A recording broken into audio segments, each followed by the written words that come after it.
Welcome back to Danese Media. Now, ladies and gentlemen, the Senator of Nairobi County, Edwin Sifuna, have break silence after he was evacuated from armed goons in Kisumu County during the church service. Can we listen to Edwin Sifuna? And before I play the video, please consider liking our video. When you like the video, you automatically show us your support on what we are doing on this platform. Thank you so much for that support of the like and also subscription. Can you listen to Edwin Sifuna, my great viewers? I need to thank the people of Kisumu who have ensured that we were able to safely evacuate that church. We came here for prayers on the invitation of the governor and the leadership of the Anglican Church in Kisumu. We had a small fundraiser there for the Kenya Association of Anglican Men. So that is why I was in Kisumu. And Governor, you may or may not have heard that similar acts of violence have actually been targeted at our team that went to Nyaururu today. And ours is just to say that these things are not going to stop us. I think everybody in the country now can tell that Linda Mwananchi has rattled people in very high places. And they think that the only way to deal with us is through violence. We are saying that this will not work. As Governor has said, we have seen these things before. You guys have followed our journey, our history. These are not things that are going to stop Linda Mwananchi or to intimidate us. We know that the state is running scared because they are in their last year in power. Everybody knows that in under 12 months, it is people like Sifuna and Orengo who are going to be running this country. And therefore, they are running scared, and they think that using the violence that we've seen in Nyaururu and here in Kisumu, that they think that they will intimidate us. But we want to assure them, and we want to assure the country and the people that we are not going to be intimidated. This country has to be rescued. This country lazima ikombolewe, because nobody looking at the pictures that have come out of Kisumu today or indeed in Nyaururu can be proud of such a country that you have people just brandishing weapons and walking and marching in the streets to go and attack a congregation in church. I mean, this is the lowest I think we have sunk, that you can carry bows and arrows and pangas openly in public and go and attack people who are essentially just exercising their freedom of assembly and the freedom of worship. So I want to condemn both the incidents in Kisumu, the incidents in Nyaururu.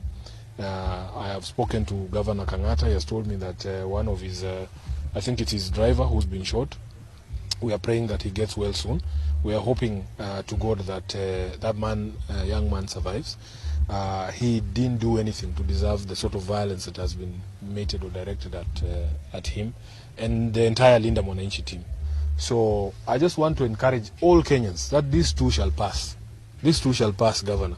You keep encouraging us because you've seen even worse in your time in public service in this country, and it too passed. You have survived Moi. We will survive William Ruto. And I want to give encouragement to the young people of this country that things can actually be different. We can be a country that is governed by the rule of law, a country that respects everybody's individual freedoms, democracy, and all the others. So, asanteni sana, and Mungu wabariki. Yeah. So, that is what happened during the event in Kisumu County that was forced to end abruptly. Hawajakuwa hata na rally Kisumu because of the goons that were sent to go and block them. Goons were outside the church waiting for them. So hakuna venye wangekuwa na rally yao Kisumu County. But I know very that. Secondly, what I want to say behind that attack of Kisumu is that all this goonism, all this attack that opposition leaders are facing is all about fear. The government is trying to create fear so that opposition leaders can start distancing themselves from criticism under the government of Ruto. Hakuna kitu kingine mpya. Hii ni kufanya watu waogope. Number one, the government is trying to create fear within the opposition leaders in this country of Kenya. Hakuna kitu kingine. Wanataka hao watu wa surrender. Number two, there is a looming plan of dividing Linda Mwananchi, of dividing opposition leaders. Na tushaona hiyo pia. Ruto is now looking for a strategy that he can use to finish opposition leaders before 2027 general election. lakini tunamwonea 18. Sifuna ndio amesema that he won't be intimidated. He won't allow these leaders under the government of Ruto to divide them, which is true. Yes. So that is what is happening right now within the political space, whereby I don't know what is going to happen on that day that the IEBC will officially announce that from now going forward, any candidate, any leader, any politician is allowed to campaign on the ground. Tutakuwa wapi kama wananchi wa Kenya? Now our goons be warned. Goons stay guided, because this politician will use you, then later on mtakuwa damned. Nafahamu jue hiyo. Watawatumia then baadaye watawaacha. Goons wanaenda kukuwa na kazi, wapenzi watazamaji. Hapa mbeleni, the day that IBC watasema that sasa kampeni imeanza sasa vizuri. Sifuna ndio yako huko, Babu Wina wako huko, akina Gashago wako huko, sijui akina nani wako huko. Haitaeleweka by the way. Sijui wananchi wa Kenya watakuwa aje. But for us to escape this unnecessarily death, injuries and violence, tuwache kufuatana na hao wanasiasa. Situjaribu tu kuacha kuwafuata for like 2 months ama 1 month. Mtaona kama mambo iko tu vizuri. If Kenyans can decide that we are not following this politician anymore, tunaangalia mbele na kuambia maneno ya gunism inaweza rudi chini by the way. Inaweza isha, si hata kurudi chini, it can end. Because it cannot be that each and every time goonism. Goonism. Right now, Olkalau constituency is now full of goons. It's now the headquarter of goons. All the goons have been ferried in Olkalau for a political event. Hili wafanye vurugu hapo, ili kufika kesho Monday, IBC seme that no, we cannot conduct that by election because of the security purposes. So we are postponing it, or we are ending it until 2027. But if the IEBC will try to postpone that by election, that one will be a serious blunder, because it seems like they will be telling Kenyans that they are not ready to conduct general election in 2027.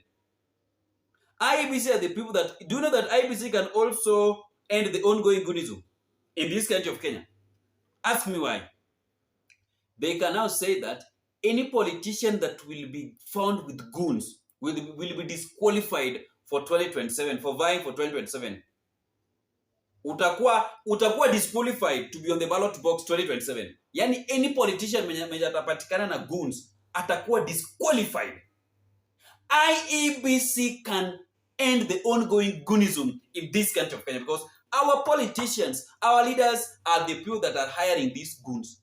So IEBC can just wake up one day and say that any candidate mwenye atapatikana na goons, akilipa goons wa create violence, will not be vie again in 2027. Na unajua tu venye hao wanasiasa wanapenda siasa. Nawaambia, yes, the IEBC in Kenya can stop the ongoing goonism through warning this politician. Inaweza isha ama nimedanganya? IEBC, if the security chiefs in Kenya does not want to end the ongoing goonism within the political space, does not want to monitor the safety of Kenyans, IEBC can do a great job.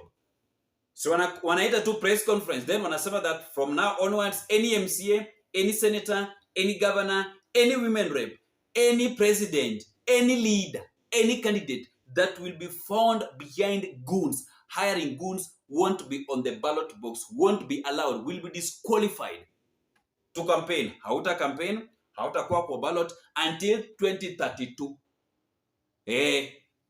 Sasa it will be upon them to decide whether una hire goons ku create chaos ama una campaign bila goons. Ni hao sasa ndio watachagua. It's either uchague ukuwe na goons ama ucampaign free without goons ili ukuwe kwa ballot box. Wengi wao watachagua campaigning bila goons. Because by that right now, goons have officially become part and parcel of the security and politics in Kenya. Whereby right now, Kenyan politics cannot be run without goons. And I know very well that these goons, the government does not want to end these goonism because maybe they will use them to rig 2027 election. Watatumwa waende waende kwa polling centers na waanze vurugu hapo. Time ni Ruto anashindwa, wanaanza vurugu ili IBC wapate chance mzuri ya kuiba kura, which can also happen. Yes, so we are on our knees, we are on your knees IBC, tafadhali mtusaidie, make sure that hawa wanasiasa hawatumii goons. You can warn them, just issue a stern warning, just call for one press conference. Utaona kama hakuna maneno ya goons yenye iko hapa Kenya. Tukutane kwa video itakayofuata, wapenzi watazamaji wa Daniz Media. See you in the next video, my great viewers. Remember to subscribe, comment, share the video, and don't forget to turn on notification bell for more updates daily. Bye bye.